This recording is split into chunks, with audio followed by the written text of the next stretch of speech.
Hey, welcome back to the Behind the Well Show. Roger Abel back with Elias Randel. Eli, what's happening today? Another day. It's time's just flying by. It's crazy how fast the year's going. Middle of November here, and are your kids on the Christmas countdown yet? No, because the Christmas countdown calendar, we have a really nice one that actually my grandmother made for me when I was a kid. So it's a handmade deal. It comes out on the 1st of December. And then the little toy, the little stick-on tiny, they're like little small stuffed animals. Like there's Velcro on them. They each have a spot on the tree. Every day you get to go pick the next day and put it up on the tree. Do you know what our countdown is? No. Alexa has one? I'll just go. My kids say right now, how many days till Christmas? I'm like, go ask Alexa. I don't want to do the math. Already? Yeah. Wow. They did it for Halloween, Thanksgiving. Now it's already, well, they didn't really do Thanksgiving. The Halloween for sure they did a countdown. And now the countdown is how many days till Christmas? And they ask me, I'm like, I don't want to do the math. Go ask Alexa. Do they ever ask the Alexa if Alexa knows who they are talking to? No. So you can say, Alexa, who are you talking to? And then she'll answer. Well, because of the voice recognition. Yeah, when you set Alexa up, you talk to whoever is the owner of that particular unit talks, so it realizes their voice. Yeah, like Lunda has her own Alexa and Blake has her own Alexa. They each have their own. Okay, yeah. So anyway, we have one in the kitchen. We basically only use it for music. But so my son, Preston, my son, since he's 4, my daughter's 8, they sound very similar. It's even on the phone sometimes I get confused on which one it is. But anyway, Preston asked the Alexa, who are you talking to? And it answered back, Nellie. So it answered my daughter's name for the answer, and then Nellie heard that, and Nellie goes, Alexa doesn't care about me. She thinks I'm Preston. Because Alexa has feelings. Yeah, Alexa doesn't care about me. I thought that was funny. Alexa's AI now has feelings. Who knows? We'll probably be talking about that on a show in like 15 or 20 years. Hey, I saw something ironic the other day, and this goes to exactly what we help people with. There's an article that said 80% of retirees want Social Security benefits to have better inflation. I'm sure they do. I'm surprised 100% of retirees don't want better inflation protection. Yeah, I could go into like how inflation works on Social Security, but if somebody is planning on Social Security being their retirement plan, it's a really bad retirement plan. And you're saying only source of income. Yeah, and that's what most people are. I mean, most people, their source, they think, oh, Social Security take care of me. Do you understand that people, and we talk to this all the time, the investments and money you save, while you may be able to live on Social Security, which I don't know how, that's not a great life, but if you can, all the other money that you save, that's your hedge against future inflation because you control it. Why would you want the government to be in control of how much extra you get to earn each year? It just doesn't make any sense whatsoever. So I just saw this article. I'm like, man, and this article went into how it's all calculated. At the bottom line, how about you just pretend Social Security doesn't exist and make it work that way? And this is the gravy train. That's probably a more prudent thing to do. Think about like our most successful clients, Elias. A lot of them have pension. A lot of them are school teachers just because of how this company was founded. Jeff and Brock went around and did seminars for IPers within the high schools and colleges. We have a lot of teacher clients in this office. Not me so much, but in this office.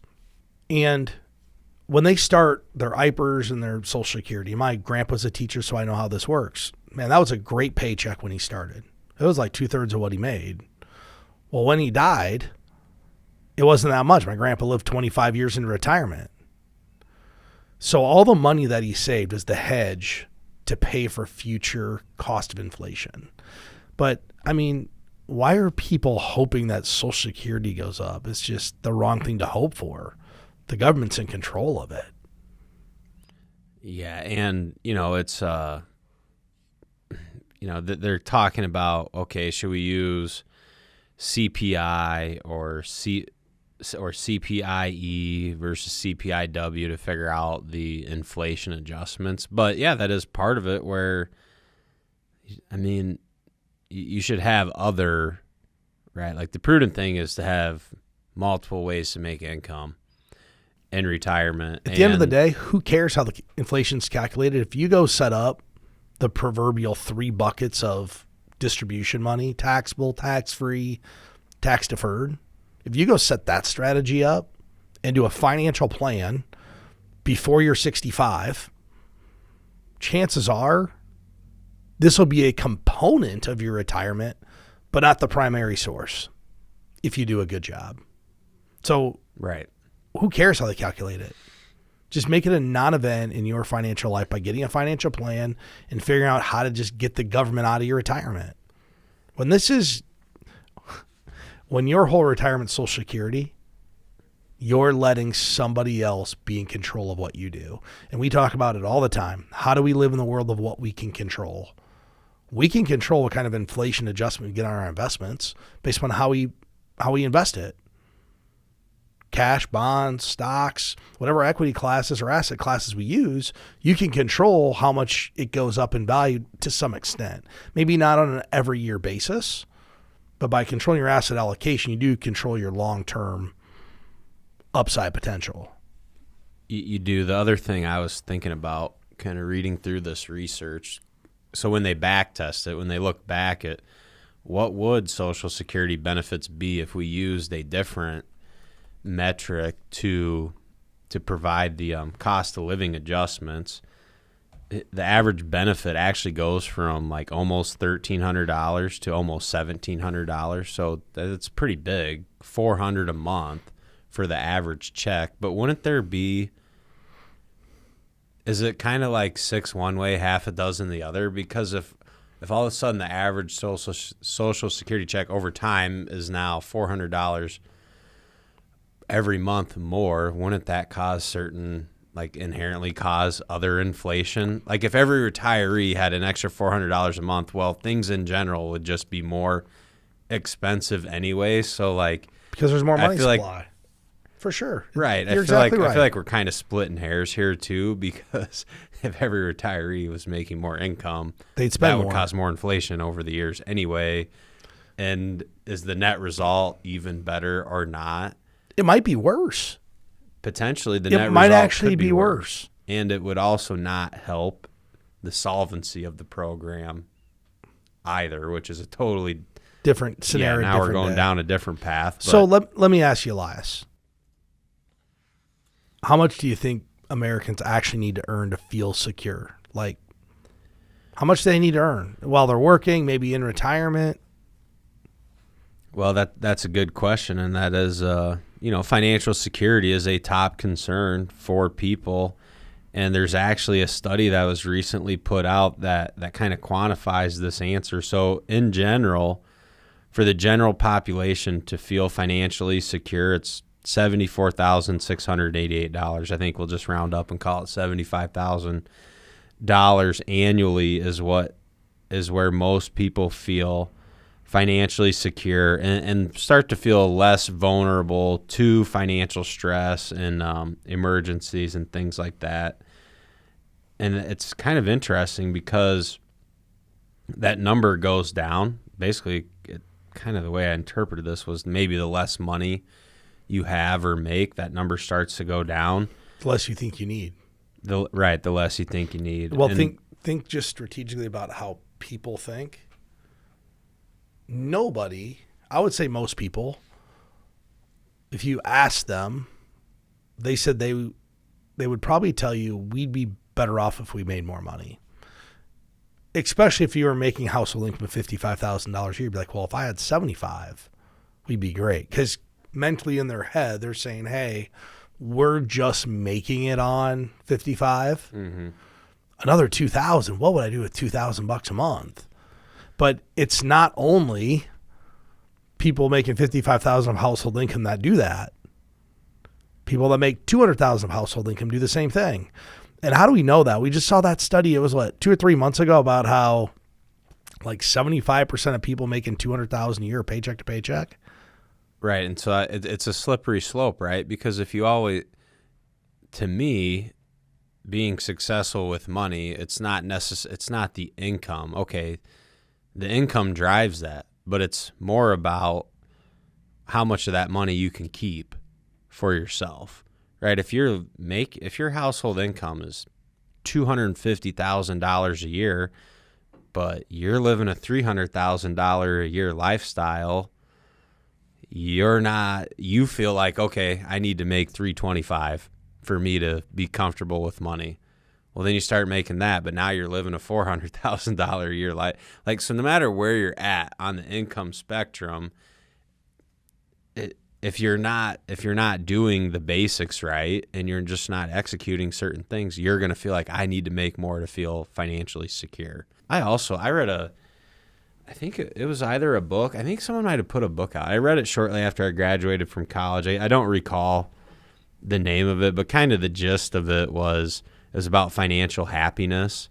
So this person, through their research, basically quantified that, like, after it was like between $75,000 and $100,000 of income, your happiness like doesn't increase exponentially by the more money you make. And that was some of his points, where as you make more money, you still have to do all the correct things. Well, you still have to save. You still have to have an emergency fund. You still have to be prepared. You still have to buy a house that you can actually afford, not buy a house that the bank will let you buy. So think about that for a second. And here's part of the reason why, because I know people who are making a lot of money. Do they have more things? Yes. But are they happier? Not really. Because what happens? Like, you think they have all this extra money. Say someone making $500,000, they have so much extra money. Well, no, they don't, because they're paying more in taxes. They have to save more if they're going to continue to have that lifestyle, right? Yeah. They don't get to just spend the money. Like, if they just spend the money, they're going to be broke. And what? They have a nicer car? Well, I mean, once you drive the car off the lot, it's the same car. You'll go ask someone who's ever bought a new car after 6 months whether a used car is different than a new car. And the only thing different is that you were the first person to drive it, and that's it. Yeah, it is. Like, I'm still driving a 3-year-old car, so technically my wife's car's 3 years old. That's a 3-year-old car. I have no problem with it today. I don't need a new car. So it's just a luxury. So does it make me happier that I get a new one? No. Is it convenient that you don't have to deal with maintenance and stuff breaking down? Yeah. But it functionally does exactly the same thing. Yes. And it's no matter what, you're taking depreciation on the car, right? So I mean, not the last couple of years. Yeah, but that's not going to be. It's even the car market's going to go back to operating the way it was. But that's right. And then, as you know, I think sometimes there's examples of, like, people start making good income, and I think it is maybe easier to stretch your lifestyle the more money you make, right? Because there's a lot. It's, and especially both people in the house are working. It's not super challenging to get the household income like to, I don't know, 130,000 or more, maybe even 100. That's pretty reasonable. But there's a lot of scenarios like that where then the husband and the wife have a new car and a car payment, have a house that's truly more than what they can really afford, right? So then that just cuts into what you can save and invest, and you're going to build your wealth by being smart with your money, not by spending so much on lifestyle to whatever it is, keep up with the Joneses, or you just like luxury items or whatever it is. Well, I think there's an evolution too of, as you make more money, like, what happens to people, I think, is they start earning higher and higher incomes and making more money. It's fun to be able to kind of just proverbial do whatever you want. Right? Do whatever you want. Well, like, what kind of money are we talking? Well, I don't know. Because my idea of do whatever you want. But in each person's own purview, right? Oh, I can go out to eat 3 times a week, or I can buy a new car, like all these privileges you get. I feel like as you move up the ladder, that's fun. And then you hit this point where you're like, and I think it's as you get older too, hit this point where the decision making goes from what stuff can I get to what are the things that I can buy that are going to build net worth long term.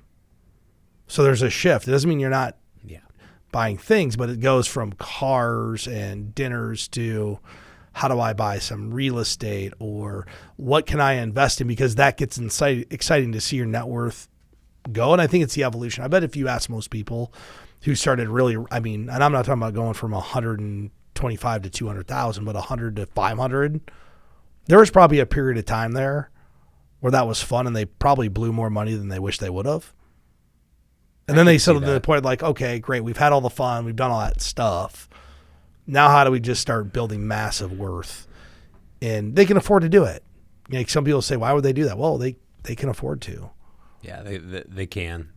But I think in general, and especially for our listeners, I think, well, there's a few basic things to have confidence and then continue building your confidence that you should execute to just feel financially secure and feel like you're doing the right things. And just fundamentally, if you're paying yourself first, eliminating your debt, and then here's a good one. I know you like this one. Get a financial plan.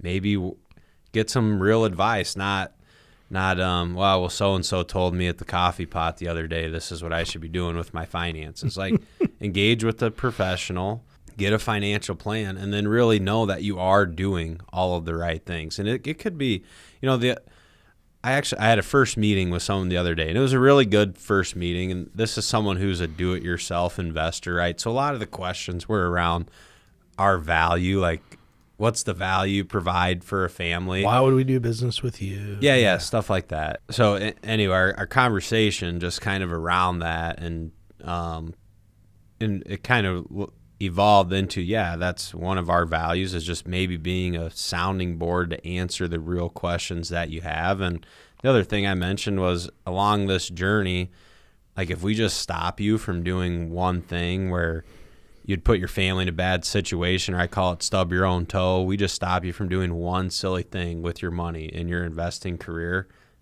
that all makes it worth it just right there. But the basics are, if you're paying yourself first, eliminating your debt, you have a financial, it's hard. If you do those three things and you don't end up successful with money, you'd probably be the only example that I know that ended up that way. Here's what I like about paying yourself first. You can't use the proverbial I'm getting out of debt to not save. Proverbially, I'm getting out of debt. Yeah. I mean, if you're going to get out of debt, you just got to get out of debt. Right. But it doesn't always have to be at the mercy of saving. Right? Yeah, I agree. Because a lot of people spend their whole life trying to get out of the proverbial debt, but as soon as they get out, they feel like they have to buy something else, and they get right back in. So they never get saving. And it leads to, some of the stuff that you talked about is a lot of people don't think they can afford to save. You don't really have to have a lot of money to save. If you start at a young age, this does not require a lot of money. It requires a lot of patience and resilience and discipline to do it, but it doesn't require a lot of money. No, I agree with that. So there was a national study of millionaires. Ramsey Solutions actually put this out. They wanted to determine how many millionaires had actually gained their wealth and what factors were necessary for the average person in America to become a millionaire. Okay, we've heard about this, their millionaire study. So the question is, how did most of these people hit the proverbial $1 million mark? And I know people are saying, well, $1 million isn't what it used to be. You're right. Maybe it's $2 million now. But the bottom line is, I think in America today, if you tell somebody you're a millionaire, you're still seen as a successful saver and investor. Would you agree? Yes, I agree with that. Yeah, you're right. $1 million's not what it used to be, but it's a good benchmark, I guess. If you hit that, you've done something. So let's talk about some of the steps that were revealed through this national study of millionaires and how they actually got there. And I think this is the epicenter of this. It went to what we just talked about, Elias. 8 out of 10 millionaires invest in their company's 401k. I'm not shocked by that. It's the easiest. It's systematic. It's easy. It's available. It has all the things that can lead to success. Here's one thing that means they didn't do. They didn't risk their money on a single stock because most 401k plans don't allow you to buy a individual stock. They didn't get the opportunity that they couldn't pass up on, right? Also known as meme stocks. Can't miss out on this one. Guess what happened to most of the people? They lost. They missed out.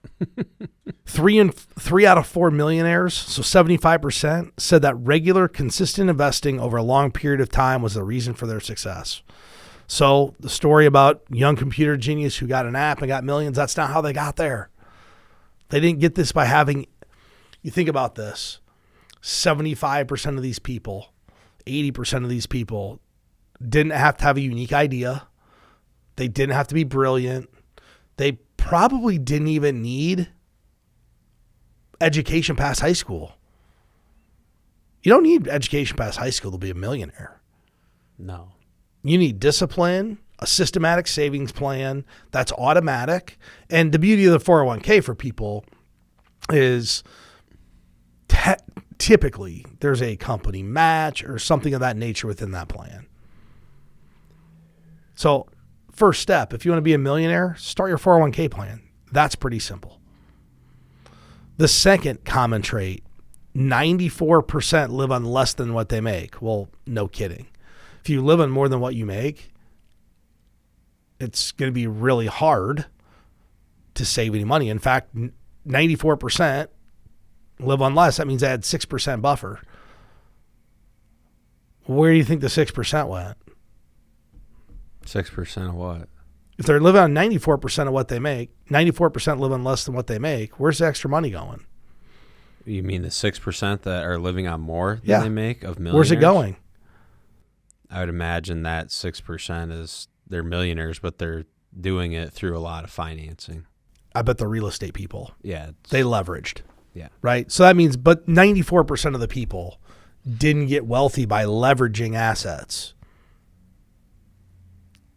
That's, if you think about the families we work with, how many of them like did this? They live within their means. They did systematic investment contributions for a long time, and they didn't make bad investing decisions. They had all the right successful investing behaviors. Here's another cool one. When it comes to spending, one common trait they always have and how they save and how they claim that they actually saved money, 85% of the participants that are millionaires have a shopping list. And they use it. Remember the Black Friday episode? What I tell everybody before you go Black Friday shopping? Make a list. Make a list. Make a list. Check it twice. Here's the statistics in there. 28% make a list and always stick to it. So that means you go to the grocery store and you only buy on the list. Okay? I have a list every time I go to the grocery store. It drives me bananas when we go to the grocery store without a list. To me, the grocery store is the hardest place to shop without a list. Well, here's what happens in my house. Because then you start looking at everything. Oh, well, that looks good. Oh. Not only that, you don't know what you have at home. So the next thing you know, you have 7 bags of shredded cheddar cheese. Yeah. And you have 3 bottles of ketchup and 2 bottles of mustard. And, I need more soy sauce. 3 bottles of that because you don't know. So it drives me bonkers to go to the grocery. And not so much the stuff that doesn't go bad, but inevitably we'll have 4 or 5 bags of cheese. Well, why do we need 4 bags of cheese? Because we were at the store and thought we needed cheese. It's okay. It's going to get eaten, but it's space. It's a good thing mustard has a long shelf life because Do you have a lot of it? Well, of course we buy the big one when we buy it, but how much mustard does family actually use? Well, so this is in a better. year? We should be getting the small bottle. How many varieties do you have? Just one, just regular. Oh. No, okay, that's not true because we're condiment snobs. We have regular yellow mustard, and then I think we have some ground up mustard that was in a recipe, right, that we wanted to make, so we bought that. I know for sure I have at least 2 different kinds, and no one uses, like, Elias, I use it for a little bit of we stuff. have yellow, we have honey, we have Dijon, we have stone ground, we've got the Coops Arizona Heat, we've got sauerkraut mustard, I mean, we got every variety of mustard that the store has. Which is, it's like the least favorite condiment is mustard, right? I love mustard, but I'm just saying. Yeah, but say in general for people. Yeah, but every kind, we have one kind of ketchup. That's the good news. There's not a lot of varieties of ketchup. But make a list, stick to it. 28%, 57% of people make a list and somewhat stick to it. That's me. I go to the grocery store and I got a list. I'm going to get everything on the list, but I'm probably going to grab a few other items. And then 15% don't make a list. So the vast majority of people who are millionaires make a list. Only 15% don't. The other thing they found that millionaires are made, not born, which means 80% of the millionaires in the U.S. did not receive an inheritance from a friend or family member. This one's always, to me, a very important statistic because I think a lot of people, for whatever, they think a lot of times, oh, they're a millionaire. They must have been born into money. And that's just statistically not the case. This is another good one here. 1 in 5 millionaires, so 21%. So the 20% that did get an inheritance, only 3% received an inheritance of $1 million or more. So literally less than 1% of the millionaires out there received an inheritance of $1 million or more. So if you don't think you can be a millionaire, you absolutely can. All the numbers are here. It's actually not that hard, to be honest with you. It probably seems overwhelming. You know why it is? I got a call from a friend of mine the other day. Been doing this 529 plan for 15 years, and it just doesn't seem to do anything. Well, how much money are you putting into it? Well, $50 a month. I'm like, what do you expect it to do? You have $7,000 in it. If the market goes up 10%, you made $700. Of course, it hasn't done much. And the first year when it went up 10%, you had $60 in it, $600. You made $60. Yeah, that's like, I told him, I said, if you had this for 40 years, it probably would do something nice. But you only have a 529 plan for 18 years. At $50, what do you expect it to do? And it's not with us, somebody else. He goes, what do you think of this? I'm like, well, I just think you should keep doing it because you're 3 years away from college, and what else would you do? But think about that. Like, that's what I'd makes... be interested to know what you thought it was going to do at $50 a month. But that's what actually makes becoming a millionaire hard. It's that mindset that this isn't actually doing anything. Because the first $10,000 you save, it's the most boring thing ever. If you're buying a mutual fund, you're saving $100 a month. The first 10,000 takes forever and it's boring. But you get 10, you're like, oh man, the market went up 15%. And I made $1,500. Woo. And then you get to 400 and 500. Then it starts to get exciting when your account goes up 50, 60,000 bucks a year sometimes. Now it's exciting the other way too, when it goes down 200.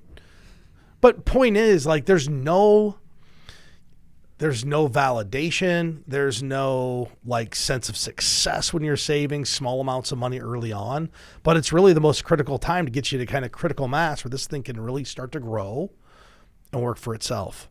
Also in this study, the majority of millionaires didn't even grow up around a lot of money. According to the survey, 8 in 10 millionaires came from families at or below the middle income level.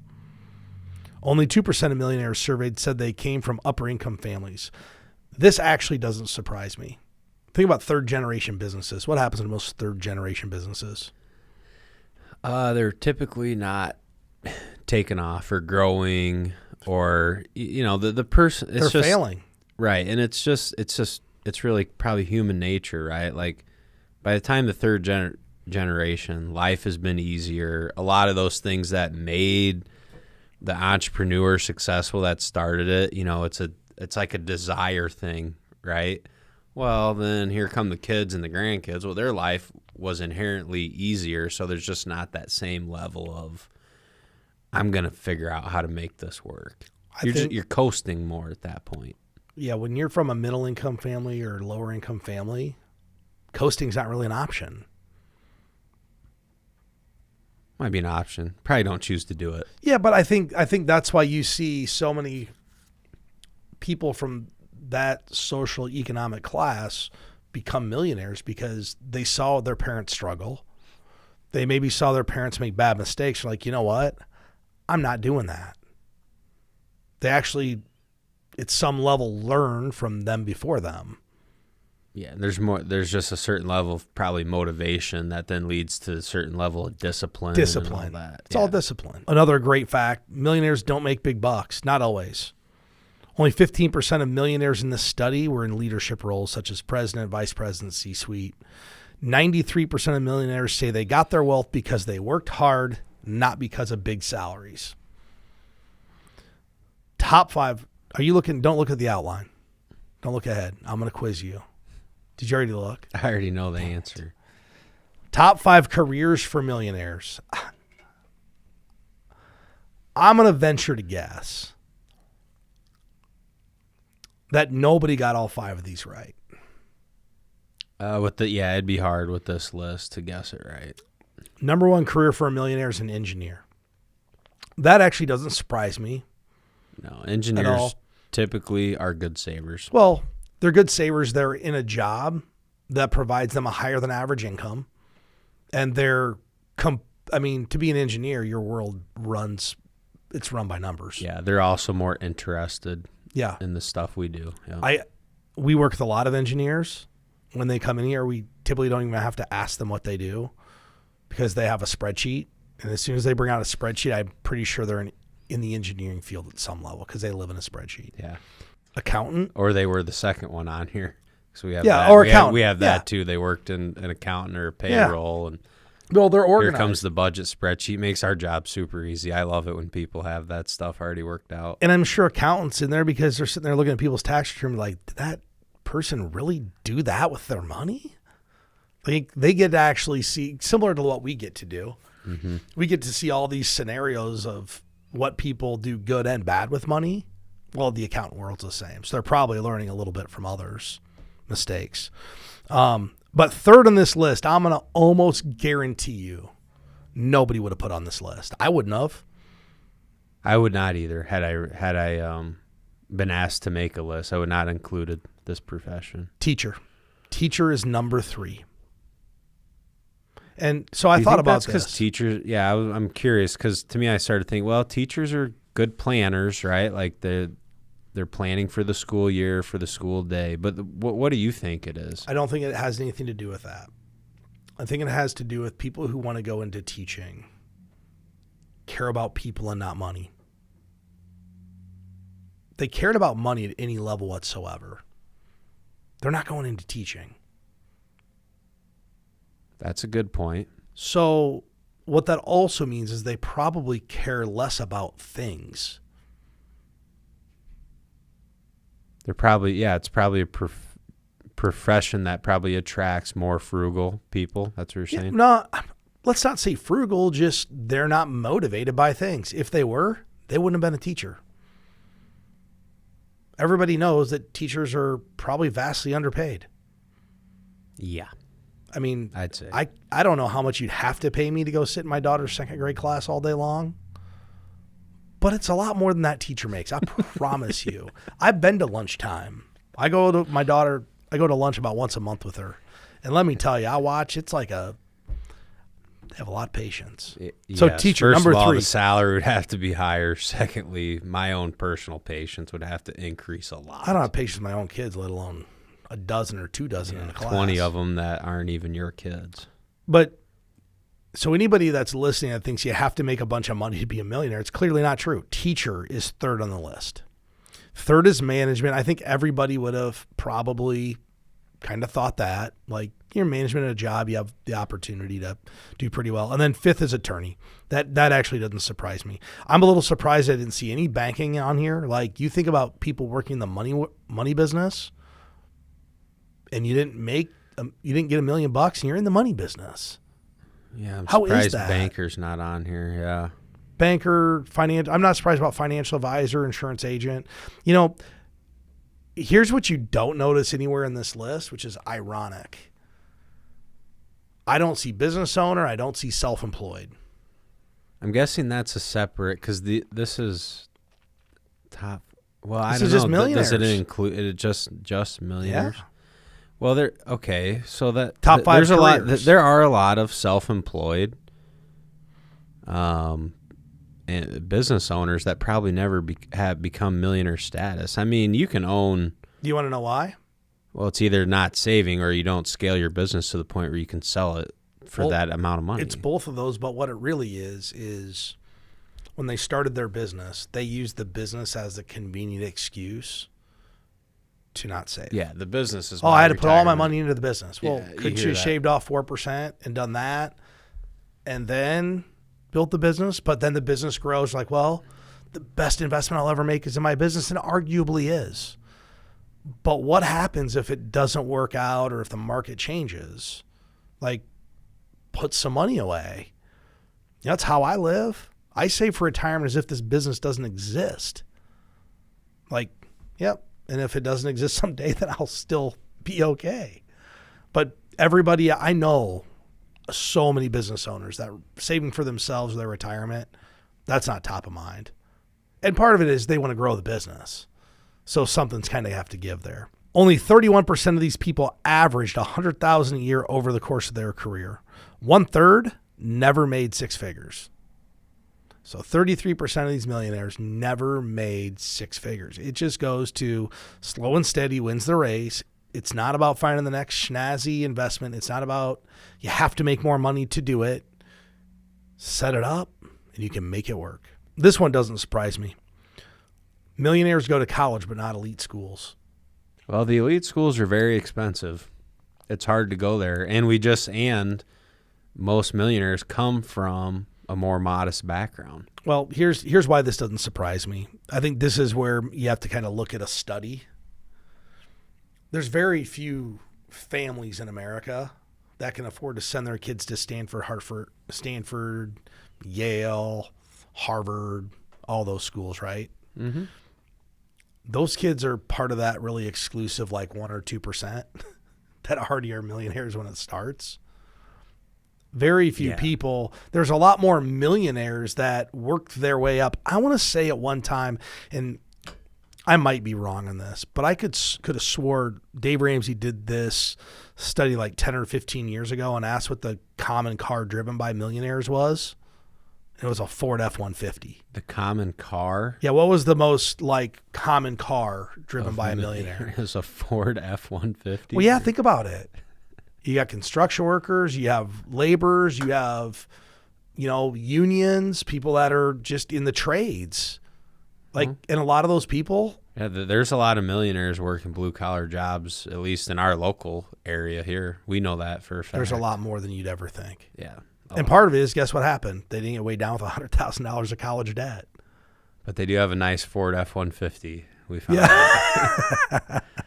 out. Perception versus reality. The study kind of goes to show, Elias, that just because someone looks like they have money doesn't really mean that they do. In fact, if I went out and surveyed all of my friends and said top 5 careers for millionaires, I promise you teacher's not in there, because I'm yet to see a teacher driving a fancy car unless, their spouse has some really high-end job. But yeah. Well, in addition to all those things, and I think if you're a younger listener in our audience here, time and getting started on some of these basic habits is really the key to being successful financially. And we were taking a look at Generation Z and then credit card debt, and actually it's interesting to find out that so Generation Z is actually racking up credit card debt faster than previous generations. And so I kind of had some thoughts on it. And I think in general, I'll get into the reasons of this research we were looking at, but just in general, I feel like there's maybe more pressure on Generation Z from like I need to keep up with the Joneses perspective, mostly probably because of mostly due to, I would say, social media. Right, if you grew up in Generation Z, that's always been a part of your life. So it's easy to look on your different apps and see so-and-so was at a wedding at a destination this weekend. So-and-so took their family to Disney World. So-and-so's at the football game this weekend. So-and-so's on vacation somewhere. And I think a lot of this other things, like some of the things on the list were high inflation. I don't. We all went through high inflation, right? So it's not really generational. It's like, yeah, inflation's been high, but if your spending habits are right, and I just don't view that as an appropriate excuse to be taking on credit card debt. I can tell you why Gen Z's taking credit card debt on. We don't have to even read all this. Why? They think going to Chick-fil-A every day and Chipotle every day and Pancheros, they think that's how you live. Yes, I had a friend of mine give me a call. I remember exactly where I was taking a left. I know what road I was on. He's like, man, I just don't know how my kids are ever going to make it. Like, housing's so expensive and, they're making good money. They don't have any money. I said, let me ask you a question. When you were 23 years old, how many restaurants did you go to? Well, none. There you go. Gen Z spending their money on experiences and food. That's it. They are entertained every single day of the week. They go to Starbucks for breakfast. They eat lunch with their friends. They go to happy hour. Chick-fil-A is expensive. It's $35 to go to Chick-fil-A. To feed a family. Not even a family. Feed my 2 kids and myself. 3 people. Okay, small family. Yeah. $35. Where'd I go the other day? I went to Granite City last night. A cheeseburger's like $16. $16. And to me, the things you're saying, that's the difference between Gen Z and older generations. Certainly our parents and our grandparents. When our parents and our grandparents were young and getting started and figuring out, how am I going to have a house? How am I going to have a family? They weren't going out to eat ever at all. And they weren't spending money on tickets to shows. They were sacrificing things. Where now, and actually, I really started thinking about this because we had a client who mentioned the kids are younger. The kids are Generation Z age. So she was telling me a story, and she goes, they complain about being poor, but I'll tell you this. Being poor looks like a lot more fun than it was when I was getting started out and I was poor. And what she was getting at is it's hard to complain about money if you're going out to eat 3 and 4 times a week. If you're going to complain about not having anything, but then you're buying tickets to the basketball game, to the football game, to the comedian, it's hard, and it's certainly hard for your parents and your grandparents to see that and go, oh, man, I feel bad for you. Well, the other thing, too, it's a subscription business. They all have subscriptions to everything. When I was 21 years old, I didn't have a subscription to anything. Now they got a cell phone. They have, Hulu and YouTube and all the other Netflix and all these subscriptions, and they think they're saving money. Well, okay, cable's like $60. Streaming's not less than cable now. It's it used way to be more. When we started YouTube TV, it was less expensive than cable, but now it wouldn't matter. That's all the same now. Yep.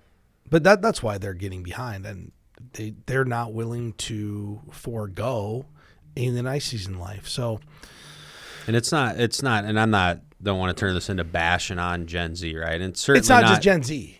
It's not, and it's not every society. member. It's not every member of their generation either. We bring on young, successful investors and help them get started all the time. But what do they all have in common? All the stuff we were talking about that leads to being a millionaire.